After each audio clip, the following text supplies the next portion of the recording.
కశ్యపుడు చేసినటువంటి విఖ్యాతి గురించి మనం ముందుగా తెలుసుకోవాలి. ఇవాళ మీరు చూస్తున్నటువంటి సకల జీవరాశులు కూడా కశ్యపుడు యొక్క డిజైనింగ్. సర్పం ఇట్లా ఉండాలి, గోమాత ఇలా ఉండాలి, చీమ ఇలా ఉండాలి, సింహం ఈ విధంగా ఉండాలి, ఎలుకబంటి ఈ విధంగా ఉండాలి, నెమలి ఈ విధంగా ఉండాలి అనేటువంటి డిజైన్ చేసినటువంటి కర్త కశ్యపుడు. కాబట్టి ఈ సర్పాలకన్నిటికీ కూడా డిజైనర్ ఎవర్రా అంటే కశ్యపుడు. ఆ యొక్క కద్రువ ద్వారా సంభవించినటువంటి ఏదైతే రాహుకేతువుల యొక్క దోషములు ఉన్నాయో ఆ యొక్క కద్రువుడికి భార్య అయినటువంటి మానసాదేవి, ఆ యొక్క మానస శక్తి కూడా చాలా గొప్పది. ఈ సందర్భంలో ఒకసారి మనము మానసామ్మ వారిని కూడా మనసులో స్మరణ చేసుకోవాలి.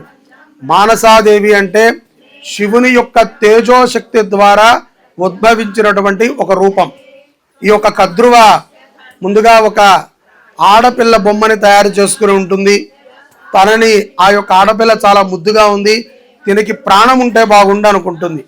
అదే సమయంలో ఊర్ధ్వం అంటే ఆకాశము నుంచి ఒక కణం కింద పడగా అది మానసం మీద పడి తన యొక్క రూపం మానసాదేవిగా తయారవుతుంది.